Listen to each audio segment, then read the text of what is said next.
से कुछ देर पहले लबनान में हिजबुल्लाह के एहलकारों के पास मौजूद राब्ते के लिए इस्तेमाल की जाने वाली डिवाइस जिसे पेजर कहा जाता है, उनमें एक साथ पुरअसरार धमाके हुए हैं। हिजबुल्लाह ने इसकी जिम्मेदारी इसराइल पर डाल दी है। इब्तिदाई इतलात के मुताबिक धमाकों में एक बच्ची समेत 9 से ज़ायद अफराद मारे गए हैं, जबकि 2750 से ज़ायद अफराद ज़ख्मी हुए हैं। उनमें से 200 से ज़ायद ज़ख्मियों की हालत तशवीशनाक है। आम बात यह है कि ज़ख्मी होने वालों में लबनान में ईरान के सफ़ीर भी शामिल हैं, ताहम उनकी हालत ख़तरे से बाहर है। अरब मीडिया के मुताबिक लबनान में ज़ख्मियों के लिए अस्पतालों में जगह कम पड़ गई है। अस्पतालों को हाई अलर्ट कर दिया गया है। CNN के मुताबिक ज़्यादातर ज़ख्मियों को उनके हाथों, चेहरे और पेट पर ज़ख्म आए हैं। ख़ासतौर पर चेहरे में आंखों के करीब का हिस्सा ज़्यादा मुतासिर हुआ है। सिक्योरिटी ज़राए के मुताबिक हिजबुल्लाह के अराकीन हालिया महीनों में लाए गए पेजर डिवाइस के नए मॉडल इस्तेमाल कर रहे थे। अमरीकी खबर रसाई इदारे एसोसिएटेड प्रेस से बात करते हुए हिजबुल्लाह के एक एहलकार ने बताया कि हिजबुल्लाह के एहलकार पेजर का जो नया ब्रांड इस्तेमाल कर रहे थे वो पहले गर्म हुआ और फिर फट गया।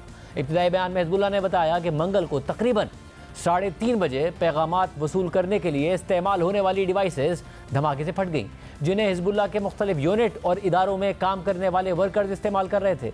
इस हवाले से मज़ीद तफसीलात भी सामने आ रही हैं। CNN के मुताबिक कुछ फुटेजेस जो ऑनलाइन शेयर हो रही हैं, उनमें से एक वीडियो में एक शख्स मार्केट से फल और सब्जियां खरीद रहा होता है कि अचानक उसके जिस्म के सामने वाले हिस्से से एक चीज़ फट जाती है, जिसके बाद वो शख्स ज़मीन पर गिर जाता है और दर्द से रोने लग जाता है और इर्द गिर्द मौजूद लोगों में खौफ फैल जाता है। एक और सिक्योरिटी कैमरा की फुटेज में नज़र आता है कि एक शख्स स्टोर से चीज़ें खरीदने के बाद उसकी अदायगी करने ही वाला होता है कि अचानक उसके सामान में से कोई चीज़ फट जाती है और धुआं फैल जाता है। इसी तरह एक शख्स ने बेडरूम को धमाके से पहुंचने वाले नुकसान की वीडियो बनाई है।